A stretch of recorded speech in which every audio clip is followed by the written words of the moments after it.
classificação do grupo. Eu perguntei ao Valu aqui por que o Arthur Gomes é tão criticado mesmo quando joga bem. Daqui a pouco eu quero ouvir a resposta dele. E eu quero só dizer uma coisa sobre, primeiro, a vitória do Cruzeiro me fez ficar... A vitória do Cruzeiro ontem, ela me trouxe mais dúvidas do que certezas. Ah, Everton, mas como assim? Por quê, como, quando, onde o Cruzeiro conseguiu tomar 4 gols do Aliança no Mineirão? A vitória do Cruzeiro ontem me deixou mais dúvidas ainda. Por que aquilo aconteceu no Mineirão? Que foi trágico. Ficou 3-3, poderia ter ficado 4, um gol milimetricamente anulado. O Elton falou disso aqui essa semana e eu fiquei ainda com mais dúvidas. Por que aquilo aconteceu? Como, quando, onde? É impressionante. Mas ontem o Cruzeiro jogou 10% a mais do que jogou aqui. Meteu 3-0, poderia ter sido 4, 5, 6, enfim. E agora o Cruzeiro segue vivo. Agora eu queria só tecer um breve comentário sobre o Seabra. Gente, o dia a dia do Seabra não deve ser fácil. Por mais que o Seabra tenha recebido o respaldo da direção, do Pedro Lourenço, do Alexandre Matos e tal, o dia a dia dele não deve ser fácil. Por quê? A pressão deve caminhar com ele, por mais que ele não assuma. Porque a margem de erro do Seabra, depois da venda da SAF para o Pedro Lourenço e da troca de 90% das pessoas, que eu imagino que tenha passado perto disso, se não um pouco menos, um pouco mais, deve dar ao Seabra ou causar no Seabra uma pressão muito grande de bola. Eu não posso errar, o meu time não pode perder, porque a avaliação será jogo a jogo. Deve ser complicado trabalhar nessa pressão, mas o time está dando resposta. Voltou a vencer na Sul-Americana, no Brasileiro, uma boa arrancada. E quem fala de tudo isso a partir de agora é Thiago Valuzeiro, ídolo máximo do Cruzeiro. Boa tarde. Boa tarde para você, boa tarde para os amigos, a quem nos assiste. Cruzeiro, bem-vindo à Copa Sul-Americana 2024, né? Na noite de ontem, venceu o Alianza, para mim, num jogo em que ele tinha obrigação de vencer, em termos de não falta de respeito com a Alianza, mas em termos de pensar em se classificar ainda para as oitavas de final da Copa Sul-Americana. A equipe conseguiu fazer 3-0, teve alguns momentos a equipe do Alianza sabedora das suas limitações, tentou jogar no contra-ataque, até teve uma defesa muito importante do Anderson ainda quando o jogo estava 0-0, mas no final das contas o Lucas Silva, o Rafa Silva com uma jogada importante, o Arthur Gomes fazendo o segundo gol e depois já bem no final do jogo o Papagaio aumentando essa conta. Acho que o Cruzeiro fez o que precisava, a partida, entendo que foi uma partida abaixo da partida que o Cruzeiro fez contra o Vitória e eu não sei se explica, Everton, não estou aqui para explicar coisas que as pessoas que trabalham com futebol muitas vezes não são capazes de explicar, mas o Cruzeiro hoje, ele não é o Cruzeiro que aproveitou alguma coisa do Larcamon e nem o Cruzeiro do Seabra. Ele é um time à procura de identidade, pelo menos nesse meu entendimento. Por isso, fez uma estreia de brasileiro ok contra o Botafogo, um jogo muito bom. Para mim, o melhor jogo do Seabra, o Cruzeiro não venceu, foi contra o Fortaleza. A gente está falando de uma equipe montada há muitos anos, que o Vojvoda sabe, tem essas peças na mão. Depois, o jogo contra o Atlético, em que pese a qualidade técnica do Atlético, foi um jogo muito ruim por parte do Cruzeiro. Jogou ok contra o Vitória e ontem, para mim, já fez o suficiente para vencer o Alianza, que também não é muita coisa, né? Fazer o suficiente para vencer o Alianza. Mas, enfim, eu acho que o principal hoje, o torcedor do Cruzeiro tem que pensar positivo, no sentido de esse time finalmente conquistou os 3 pontos e, apesar de não ter 100% do destino nas suas mãos com relação à classificação, o Cruzeiro vai ter 2 partidas em casa e se ele, na condição de melhor time do grupo, sim, mesmo este Cruzeiro com algumas limitações e sem ter a melhor campanha, é o melhor time do grupo, não conseguiu fazer o que se esperava, os outros podem tropeçar. Inclusive o Cruzeirense vai ficar de olho no jogo de amanhã entre Universidade Católica e contra a União La Calera. Falando em Cruzeirense de olho, eu quero daqui a pouco dar um giro. O Thiago Fernandes comentou o jogo do Cruzeiro ontem lá na Rádio Transamérica. Eu quero falar com o Elton, com o Rap aqui. Mas muitos torcedores desconfiaram, né, da informação de que o Cruzeiro teria feito contato, fez contato com o Cássio, tentando trazê-lo para o Cruzeiro. Tá? E agora o Thiago está com uma informação aqui que a proposta será enviada pelos próximos dias e que o Cássio analisa com muito carinho a possibilidade. E também sobre a questão do interesse e do contato com o Felipe Coutinho. Muita gente duvidou, desdenhou da informação e aí todo mundo que foi atrás da informação conseguiu confirmar que ela procede. Meus amigos, daqui a pouco nós vamos girar. Thiago Fernandes, tem algumas coisas que estão me agradando, né? No Cruzeiro, mas uma das que estão me agradando é o Barreal. Eu tenho gostado do Barreal. Como você comentou o jogo ontem, fala do que você quiser, mas também dele. Tá, primeiro só uma situação, o Cruzeiro vai apresentar a proposta de fato, viu, HG, pelas contratações do Cássio e do Felipe Coutinho. São dois nomes que agradam, o Cássio tem contrato com o Corinthians até o fim do ano e o Coutinho tem contrato com o Aston Villa da Inglaterra até junho de 2026. Ele está emprestado ao Al Raio do Catar até junho deste ano, então você tinha trazido em primeira mão aqui os donos da bola, eu consegui até avançar em relação a isso, o Cruzeiro de fato vai apresentar a proposta pelos dois jogadores. Agora, sobre o jogo de ontem.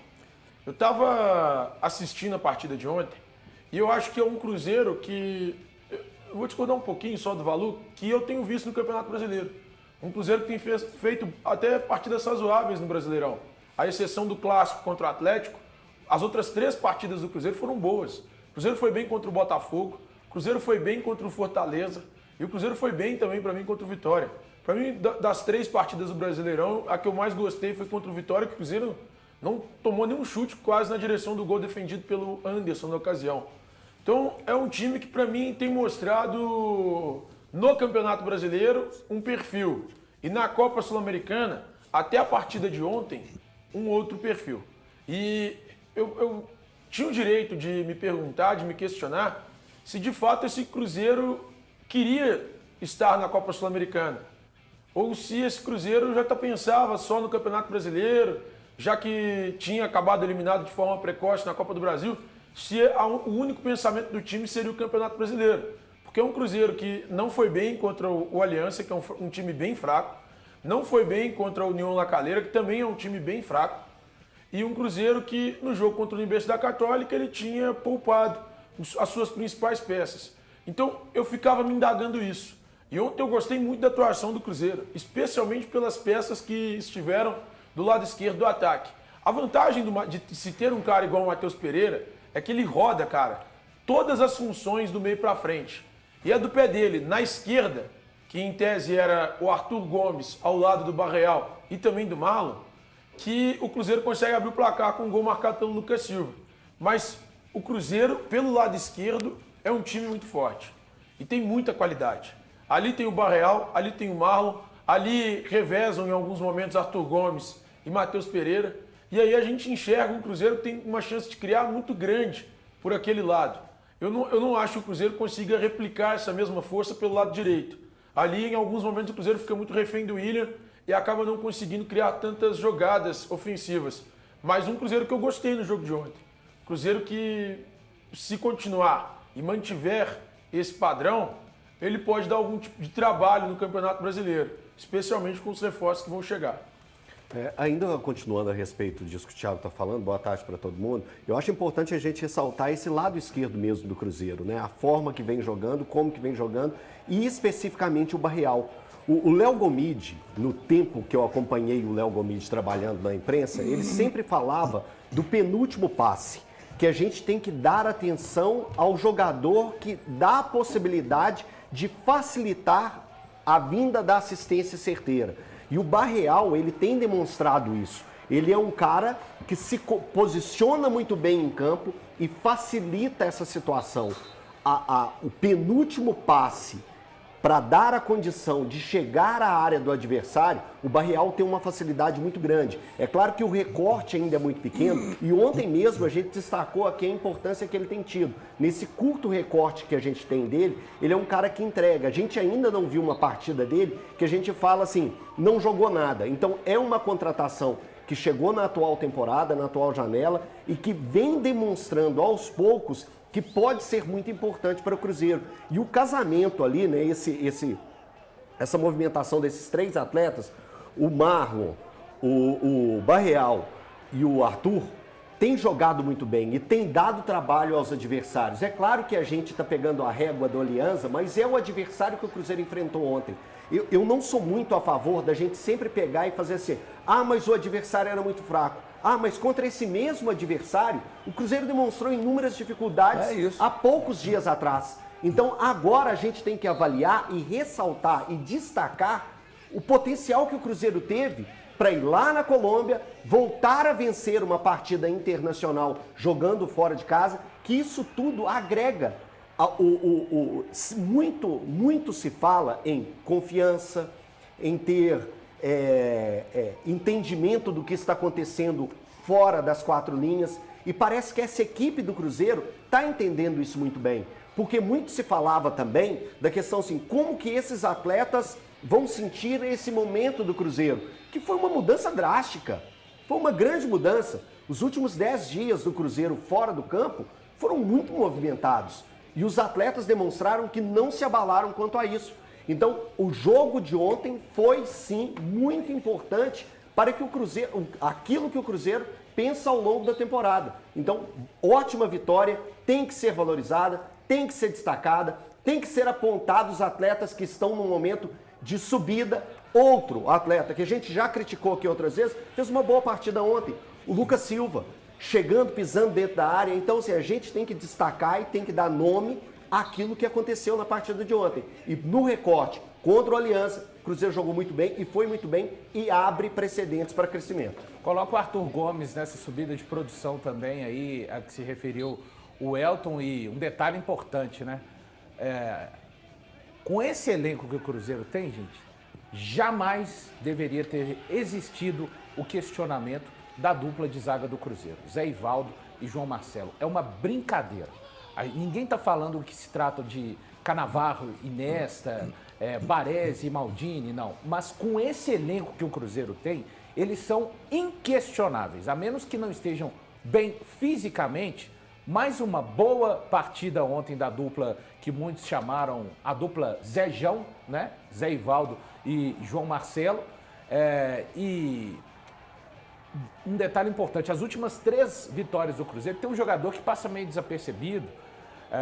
O Rafa Silva participou de 3 gols importantes nas últimas 3 vitórias do Cruzeiro. Contra o Botafogo, ele faz o gol da virada, do 2-1, depois o Botafogo empata e o Papagaio faz o gol da vitória. Contra o Vitória, ele faz o 2-1 e ontem, novamente, numa jogada dele, ele participa. Então, ele tem participação direta em 3 gols nas últimas 3 vitórias do Cruzeiro. E o Neres entrou em campo ontem e no primeiro bote do Neres, ele colocou as mãos para trás e deu passagem ao marcador. Aí realmente fica difícil não dar razão ao torcedor.